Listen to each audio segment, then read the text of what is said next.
رزق صرف یہی نہیں کہ جیب میں مال ہو، بلکہ آنکھوں کی بینائی بھی رزق ہے، دماغ میں خیال رزق ہے، دل کا احساس رزق ہے، رگوں میں خون رزق ہے، یہ زندگی ایک رزق ہے، اور سب سے بڑھ کر ایمان بھی رزق ہے۔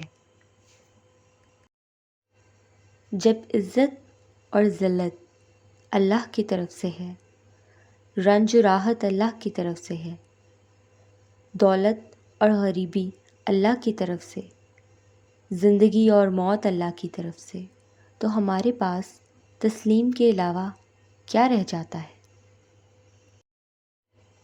اس دنیا میں انسان نہ کچھ کھوتا ہے نہ پاتا ہے، وہ تو صرف آتا ہے اور جاتا ہے۔ اپنے حال پر افسوس کرنا، اپنے آپ پر ترس کھانا، اپنے آپ کو لوگوں میں قابل رحم ثابت کرنا، اللہ کی ناشکر گزاری ہے۔ اللہ کسی انسان پر اس کی برداشت سے زیادہ بوجھ نہیں ڈالتا۔